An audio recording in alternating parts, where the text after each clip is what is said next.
हमें इस दुनिया से बाहर के बारे में क्यों सोचना चाहिए? क्योंकि हमारी ये जो दुनिया है, ये हमारे होने की असली मंजिल है ही नहीं। आज आप सिर्फ इस दुनिया के ऐशो आराम के बारे में ही सोचते होंगे, चाहे आप मेल हो या फीमेल। हो सकता है आप सबको ऐसा भी लगता हो कि इस दुनिया में ऐशो आराम पाना ही हमारे होने का मकसद है। ये सोचने से पहले ये जान लो कि ये दुनिया इस ब्रह्मांड में नहीं, सिर्फ हमारी गैलेक्सी में ही रेत के कण बराबर भी नहीं है। अगर आपको इस दुनिया मतलब इस पृथ्वी से कुछ घंटों भर के लिए बाहर छोड़ दिया जाए, तब आपको समझ आएगा कि इस रेत के कण के ऐशो आराम के लिए मैं पूरी जिंदगी जूझ रहा था, और पल भर में ही आपकी ऐशो आराम की सोच पूरी तरह से खत्म हो जाएगी। और कुछ लोग तो इस रेत के कण के ऐशो आराम को ही अपनी मंजिल मान बैठे हैं, जबकि हम मानवों के होने की ये असली मंजिल नहीं है। सच बताऊं तो कुछ अंतरिक्ष वैज्ञानिकों के अनुसार हमारे होने की कोई मंजिल है ही नहीं, क्योंकि हम इस विशाल ब्रह्मांड में तारे की धूल से बने इस गोले पर क्यों और किस वजह से मौजूद है पता नहीं। और जब हमें पता ही नहीं कि हम इन खरबों तारों गैलेक्सीज के बीच में क्यों मौजूद हैं, तो हमारे होने की कोई मंजिल या मकसद भी नहीं हो सकता। चलो मान लो कल आपके पास इस दुनिया के हर ऐशो आराम हो, तब आप क्या करोगे?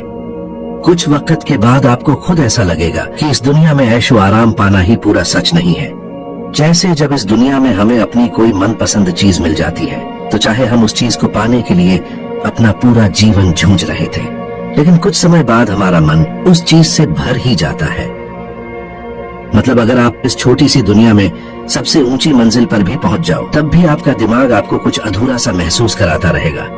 चाहे आप इस दुनिया में जितनी बड़ी मंजिल पर पहुंच जाना, लेकिन आपका ये दिमाग आपको सब कुछ होने के बाद भी अधूरा ही फील कराएगा। जी हाँ, क्योंकि हमारा दिमाग जानता ही नहीं कि आखिर उसका इन करोड़ों तारों और गैलेक्सीज के बीच में होने का क्या मकसद है।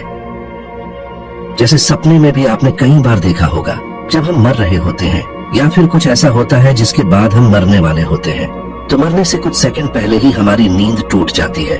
जी हाँ, क्योंकि हमारा दिमाग जानता ही नहीं कि एक्चुअली मरने के बाद होता क्या है। इसीलिए सपने में मरने के कुछ सेकंड पहले ही हमारा दिमाग हमें जगा देता है। और ऐसे ही हमारा दिमाग ये भी नहीं जानता कि आखिर उसका इन करोड़ों तारों और गैलेक्सीज के बीच में होने का क्या मकसद है, जिसके कारण इस दुनिया में सब कुछ पा लेने के बाद भी हमारा ये दिमाग हमें ऐसा महसूस कराएगा जैसे अभी भी कुछ अधूरा बाकी है। आज इस छोटी सी दुनिया में ये जो भी हम कर रहे हैं, या जिस ऐशो आराम को अपनी लास्ट मंजिल समझ रहे हैं, ये सब हम मानवों द्वारा ही बनाया गया है, ताकि अपना और इस ब्रह्मांड का अस्तित्व होने के बारे में भूलकर अपने इस अनजान जीवन को जिया जा सके। कुछ ब्रह्मांडीय सोच रखने वाले ऐसे भी वैज्ञानिक रहे हैं जिनके पास हर ऐशो आराम मौजूद था, लेकिन इस दुनिया से बाहर उन्होंने अपना सारा जीवन ये जानने में लगा दिया कि हम मौजूद ही क्यों हैं। क्योंकि समय बीतने के साथ वो जान चुके थे कि ये दुनिया हमारे होने की असली मंजिल है ही नहीं। क्योंकि जब इस दुनिया में सब कुछ पा लेने के बाद भी हमारा ये दिमाग हमें अधूरा महसूस कराता है, तो ये दुनिया हमारे होने की मंजिल हो ही नहीं सकती। आज भी हमारा दिमाग अपने वजूद को लेकर किसी ऐसे उत्तर को नहीं खोज पाया जिसके बाद ये अपने वजूद पर कभी सवाल ही न कर पाए कि आखिर वो क्यों अस्तित्व में आया। हालांकि जिस ब्रह्मांड में हमारा ये दिमाग मौजूद है, ये आज से सिर्फ 14 अरब साल पहले ही एक बड़े धमाके के बाद अस्तित्व में आया था। लेकिन फिर भी वही सवाल आता है कि जिस ब्रह्मांड के अंदर हम वजूद में हैं, ये ब्रह्मांड भी क्यों और किस वजह से वजूद में आया।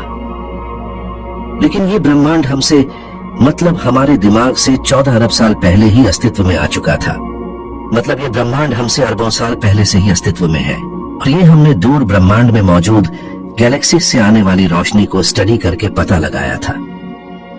और अगर ये ब्रह्मांड हमसे लगभग 14 अरब साल पहले ही वजूद में आ चुका था, तो इस ग्रह पर तो जीवन लगभग 3 अरब साल पहले ही शुरू हुआ था। और ये ग्रह जो असलियत में हमारे इस तारे के बनने के बाद बची धूल और गैस है, ये भी लगभग 4 से 4.5 अरब साल पहले ही हमारे तारे के पूरा बनने के बाद बची धूल और गैस से बना था। मतलब ब्रह्मांड के बनने के 10 अरब सालों के बीच में ही कुछ ऐसा हुआ जिससे आज हम इस छोटे से ग्रह पर मौजूद हैं, या कहीं तारे से बची धूल और गैस पर मौजूद है। ऐसे ही तारों से बची धूल और गैस के गोले खरबों की संख्या में मौजूद है हमारे इस ब्रह्मांड में।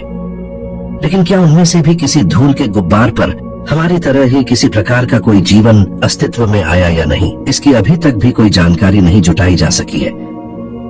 क्योंकि आज हमारे पास जितने भी टेलीस्कोप हैं, वो किसी भी ग्रह के अंदर देखने योग्य नहीं है। वो बस उनसे आने वाली लाइट को स्टडी करके ये पता कर सकते हैं कि उनमें कौन सी गैसेस मौजूद होंगी। जैसे अगर वहां पानी या ऑक्सीजन पर्याप्त मात्रा में पाई जाए तो हम सिर्फ अंदाजा लगा सकते हैं कि वहां जीवन होगा या नहीं, या फिर तब तक इंतजार करते हैं जब तक उनसे आने वाली लाइट में छिपी कोई नई जानकारी ना मिल जाए। और ब्रह्मांड में दूसरा जीवन खोजना भी हमारे अस्तित्व से ही जुड़ा है, क्योंकि अगर हम दूर ब्रह्मांड में कोई बुद्धिमान जीवन खोज लेते हैं तो हमारे लिए ये जानना आसान हो जाएगा कि हम इस ब्रह्मांड में क्यों मौजूद हैं। मतलब हमारे अलावा ब्रह्मांड में जो भी बुद्धिमान जीव होंगे, उन्होंने भी ब्रह्मांड में अपना अस्तित्व होने के बारे में जरूर सोचा होगा, जिससे उन्होंने भी अपना अस्तित्व होने को लेकर कुछ खोजबीन जरूर की होगी।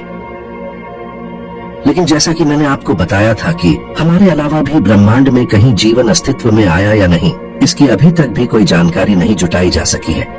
हो सकता है हमारे अलावा किसी और तारे की धूल गैस से बने गोले पर जीवन जैसा कुछ अस्तित्व में ही ना हो। हालांकि ऐसा अभी तक साबित नहीं किया जा सका है। लेकिन अगर सच में हमारे अलावा ब्रह्मांड में कोई और मौजूद ही ना हुआ तो हमें अपने सभी सवालों के जवाब खुद ही खोजते रहना होगा। साथ ही हमें ही इस एकलौते जीवन को ब्रह्मांड में भी फैलाना होगा, क्योंकि और हम कर भी क्या सकते हैं। लेकिन जैसा कि मैंने आपको बताया कि हम इस ब्रह्मांड में अकेले ही पनपे हैं, ये अभी तक साबित नहीं किया गया है। हो सकता है कुछ समय बाद बाहरी जीवन से हम संपर्क करने में सफल हो जाएं और उनकी मदद से हम ये भी जान पाएं कि इस ब्रह्मांड में जीवन क्यों वजूद में है, या फिर ये पूरा ब्रह्मांड ही क्यों वजूद में है। लेकिन कुछ वैज्ञानिकों के अनुसार हमें खुद ही अपने सभी सवालों के उत्तर खोजने होंगे, क्योंकि इस अनंत ब्रह्मांड में किन्हीं दूसरी सभ्यताओं को खोजना महासागर में एक मोती खोजने जैसा है। शायद हो सकता है हम कभी दूसरी सभ्यताओं से संपर्क कर ही ना पाए और अपना पूरा अस्तित्व अपने सभी सवालों का जवाब खोजने और अपना अस्तित्व बचाने में ही लगे रहें। और अपने बनाए ऐशो आराम के पीछे हम सिर्फ अभी भाग रहे हैं, क्योंकि अगर इस ग्रह पर कल कोई ब्रह्मांडीय आपदा आ जाए तो उस वक्त सिर्फ अपना अस्तित्व बचाना ही हमारे लिए जरूरी होगा। और हमारे सभी अंतिम सवाल भी हमारे और इस ब्रह्मांड के अस्तित्व से ही जुड़े हैं।